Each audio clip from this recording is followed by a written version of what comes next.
bien sûr, la session de rattrapage de Jean-Luc Lemoyne. Et ce matin, il craint le pire, Laurent Mariotte. Je l'ai en face de moi en plus et je le connais depuis plus de 25 ans, Jean-Luc, et je connais son petit sourire narquois.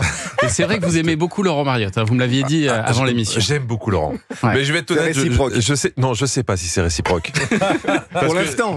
Non, parce que dans le dossier de presse du bouquin, il est précisé que ses 100 recettes préférées sont celles qu'il aime cuisiner pour sa famille et ses invités. Oui. Perso, j'ai jamais été invité. Il y a 100 recettes, donc il y a eu au moins 300 convives. C'est vrai, ça. Je fais même pas partie de ces 300 personnes préférées. Merci Laurent. On va s'attraper. C'est bien sûr. lamentable. Après, quand j'entends certaines de ces recettes, je suis content qu'il m'invite pas. Mais avant, je vais démouler un cake, je vais beurrer et fariner mon cul et je fais caca dans le fond de mes ramequins. Cette recette est trop personnelle, Laurent. C'est pas moi, hein, Gardez-la pour c'est vous. un montage. Comment il s'appelle ce gars d'ailleurs? Non, on me dit que c'est pas un montage. Si, bravo à Le Joker ou la Vinec sur TikTok. C'est Non, mais drôle. Laurent Mariotte, c'est une légende d'Europe 1. Quelqu'un qu'on est fier d'avoir comme collègue. Écoutez Isabelle Morizet en interview. On a des grandes signatures comme par exemple Tadei. On a Laurent Mariotte qui est fantastique. Voilà. Et Thomas Hill. Oui, j'ai été obligé de rajouter Thomas Hill, car il n'était pas du tout cité. Subtil le montage. Ouais, très subtilement, on n'a rien vu. Laurent, c'est l'ami de tous dans cette maison. C'est pour ça que c'est toujours un plaisir de le recevoir. L'année dernière, il était l'invité de Sophie Davant. Avant de faire jouer notre ami Laurent Mariol avec un blind Mariotte, Mariol, c'est pareil. La famille. Ouais, oui. En tout cas, c'était un extrait de Sophie et les copains. Petit ange parti trop tôt.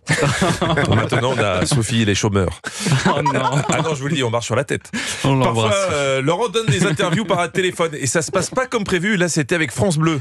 Non, attendez, qu'est-ce que je suis désolé, je suis dans un train et on est en train de me piquer ma valise. Pour tout vous dire, j'avais mis le livre dessus pour pouvoir vous raconter quelques recettes et on vient de me piquer le livre. Incroyable. Mais qui peut bien voler un livre plutôt qu'une valise? Certainement une racaille de bibliothécaire. On les reconnaît facilement avec leurs pantalons en velours et leurs semelles crêpes. Laurent, c'est un homme à part dans le monde médiatique. Il y a une vingtaine d'années, je le connaissais déjà. Voilà ce qu'il a fait. J'arrête la télé et je passe un CAP de cuisinier. Pour changer de vie, pour ouvrir un restaurant avec des copains, c'était le fantasme de la quarantaine qui arrivait. Le fantasme de la quarantaine. Laurent, on lui a parlé du démon de midi. Il a cru que c'était l'heure du déjeuner. Non, ça n'a rien à C'est voir. ça, pas mal, bien vu. Exactement. C'est rare quelqu'un qui reprend ses études après avoir goûté la télé. Hein. À titre d'exemple, en télé-réalité, il y en a très peu qui reprennent leurs études d'ingénieur après la villa des cœurs brisés. Mais alors, pourquoi un CAP de cuisinier? J'aime l'idée d'avoir un métier concret et manuel dans les mains. Oui, c'est mieux les métiers manuels dans les mains. Dans les Mais je mains, t'ai pas réveillé là. je crois. Parce que si t'es cuisinier et que tu cuisines avec tes pieds, hein, tu passeras pas le contrôle d'hygiène. Laurent, aujourd'hui, c'est un homme qui compte dans le game de la cuisine. Une émission de cuisine sur TF1. Une émission de cuisine sur Europe 1. Des livres de cuisine pour me rappeler qu'il m'invite pas chez lui. Et c'est pas tout. Je lance le magazine de cuisine, absolument. Ça va s'appeler Les petits plats de Laurent Mariotte. C'est pas la classe, ça? Ah ouais. Qui pourrait faire ça avec ses émissions? Vous pensez qu'on pourrait sortir un magazine, les meilleures audiences de Julien Pichenet? Oui, bah, bien sûr. Non, non. Ça sent le carton. Le ouais. best-of. Non. Préface de Drucker. Exactement. Laurent, c'est un empire. Car je vous parle pas des hôtels Marriott ou du fameux jeu vidéo Super Mariotte. Moi, je lui voyais un avenir international à Laurent. Et finalement, je l'ai entendu parler anglais. Alors, Jonathan, what do you think about French gastronomy? Encore un élève du Anisada Institute. Laurent est super populaire et forcément, les gens l'interpellent dans la rue.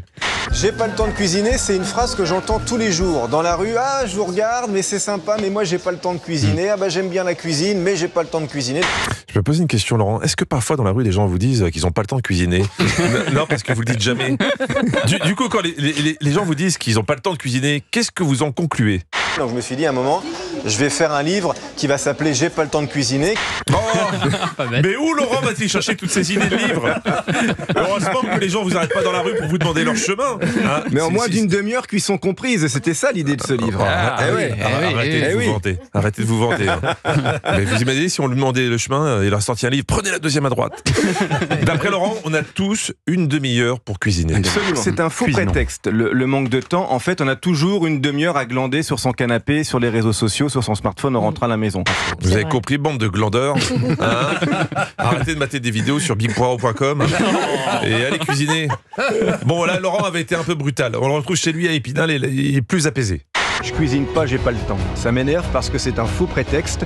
Le prétexte du temps, on rentre tous le soir, on glande une demi-heure sans smartphone. Je dis pas que Laurent fait une fixette sur les smartphones. Je dis juste que quand on le voit arriver dans les couloirs d'Europe 1, il y en a qui jettent leur téléphone à la poubelle et qui se mettent à faire à manger dans les couloirs. Mais merci de veiller sur nous, Laurent. Bravo Jean-Luc Lemoyne. Bravo, Jean-Luc.